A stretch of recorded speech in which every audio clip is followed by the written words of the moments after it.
उनको पंडित जी महाराज, अभी आप कह रहे थे कि ये ब्राह्मण, ये शूद्र लोग व्यास गादी में बैठ करके और प्रवचन करते हैं, प्रवचन करने का अधिकार व्यास ब्राह्मणों का है। आप कह रहे थे कि शूद्र लोग पैर पूजाते हैं, पैर पूजाने का अधिकार ब्राह्मण का है। और आप कह रहे थे शूद्र लोग गुरु बन रहे हैं, गुरु बनने का अधिकार ब्राह्मण का है।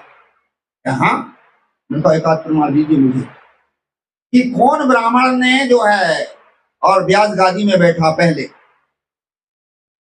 और व्यास गादी में बैठ के कथा कही है, और कौन ब्राह्मण ने पैर पूजाया शुरू में, और कौन ब्राह्मण ने जो है और क्या कहते हैं कि गुरु बना है। आप दो प्रमाण को मैं बताता हूं। ब्राह्मण नहीं, शूद्रों ने किया है। सबसे पहले 88,000 ऋषि मुनि को नैमिषारण्य क्षेत्र में और पुराण की, संचित पुराण की कथा किसने कहा था? आदिरथ शूद्र के पुत्र, कोई ब्राह्मण नहीं था। और सुखदेव को जो कथा, राजा परीक्षित को व्यास गादी में बैठ के कथा किस ब्राह्मण ने सुनाया था? ब्राह्मण ने नहीं सुनाया था, सुखदेव ने सुनाया।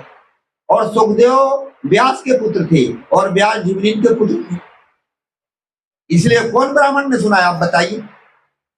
तो सबसे पहले तो शूद्र ही व्यास गादी में बैठे हैं और शूद्र ही गुरु बने हैं। जब भगवान श्री रामचंद्र जी के गुरु कौन थे, कौन ब्राह्मण थे? वो तो वशिष्ठ जी थे। और वशिष्ठ जी उर्वशी के गर्भ से पैदा हुए थे, वेश्या के गर्भ से पैदा हुआ।